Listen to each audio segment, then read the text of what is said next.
All right, so now we're on to item 9.6, 3635 Sunnycrest Drive, options for heritage conservation. We have a report from the community planner on this, or the report is from the community planner. We'll be having staff address it. Mr. Milburn, would you like to introduce this? Well, thank you, Worship, members of council. This report is further to direction provided from October 25th, 2018, where council asked staff to place a temporary protection order of 60 days on 3635 Sunnycrest. In particular, council asked staff to work with the owner on potential options for the preservation of the property for its heritage value. We looked in particular with a potential nonprofit housing provider, Habitat for Humanity, to look at relocation of the building or reuse of the building. Unfortunately, those investigations did not result in a recommendation coming out from Habitat for Humanity for the protection of the building, just not cost effective from their perspective. We also talked with the owner about a heritage revitalization agreement or heritage designation bylaw, neither of which were supported by the owner. And at this point, based on the discussions and negotiation, it is staff's recommendation that the temporary protection order be lifted and that the owner proceed as they have applied for their demolition permit. All right, Councillor Bond, are you moving the motion? Yes. We have a seconder on the motion, Councillor Hanson. Councillor Bond, first for discussion. Yeah, I'll be supporting the motion. In general, the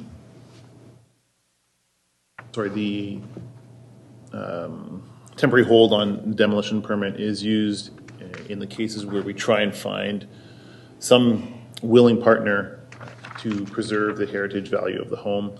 In this case, staff and other non-profit housing developers have attempted to look at the home. They have found it's not suitable or too expensive to move. The owner is not interested in pursuing a different type of housing form that's already that's what's already zoned for the property. And I think that staff and the owners and the nonprofit sector have gone through all the options that are available for this. So I believe that the demolition permit should be issued. I would take this opportunity to say that this highlights some of the need for our Heritage Strategic Plan to move forward with council. The Heritage Committee has been working on the strategic plan with staff for close to a year now. I know we're getting close to bringing that back to council for discussion. There are a lot of homes and other heritage assets out there in the community that do deserve protection for the benefit of our community in the long term, to recognize and understand the value of heritage. So I look forward to not necessarily having to do these types of orders or make these kind of decisions in the future, and have council support a strategy where we can look to put the right policies in place to preserve these valued heritage assets in our community. Thank you, Councillor Bond. Councillor Hanson. Yeah, thank you, Your Worship. I don't have too much to add except to say that I think all of council did look at this situation through the lens of what could be done to preserve this heritage property, which we believe does have heritage value. I believe staff were diligent in pursuing the different options, and that none of them are practical in this situation. And it takes place in the context of an owner that has the property and has those legitimate rights to get the redevelopment underway if appropriate arrangements can't be made. So I think in this circumstance, it's no lack of respect for the heritage value of the property, but in all the circumstances, it's appropriate to simply set aside the withholding motion and allow the owners to get on with their business. Thank you, Councillor Hanson. Councillor Curran. Thank you. I agree with what Councillor Bond and Councillor Hanson have said. It's quite unfortunate that my understanding is that maybe this was missed on the list, but it sounds like there's a review process going on to make sure that we carefully catalog all of the heritage properties in the municipality, and we make sure that we're doing everything that we can to preserve the ones that are of community value. So it's unfortunate that of this outcome, but I will support the motion.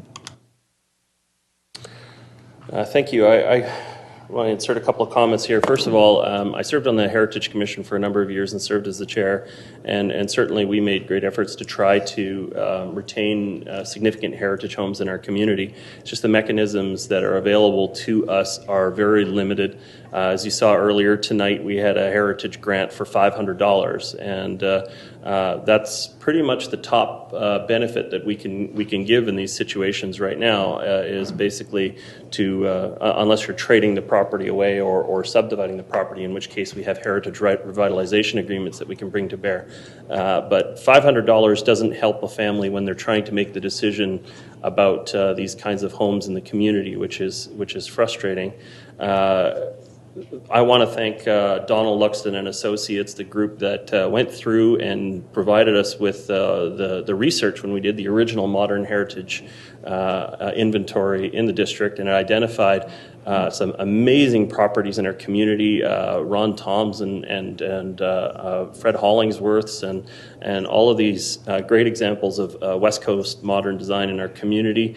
If you haven't seen the modern inventory, we do keep it at our libraries, and it's a great read. It's also a great opportunity to write down some addresses and go for a walk in your own neighborhood and see what kind of amazing architecture that does already exist in the community. But it's unfortunate that this one is not in a condition that's preservable, and well, I want to express my appreciation to the homeowners for working with us to try to find an alternate way to make this work. And now that we have exhausted that, unfortunately, I will be supporting removing the withholding bylaw so that we can let the family move forward. But it's an unfortunate result, but I hope our community can show a more serious level of commitment to protecting heritage going forward. And there are other great Hollingsworth homes coming up in our community, including one that he lived in as well, and so they're a part of the story for our community. So not all is lost, but unfortunately this one is not going to be able to be preserved in its condition. Council, I see no further speakers at this time. Any other comments or discussion on the motion? Hearing none, all those in favor?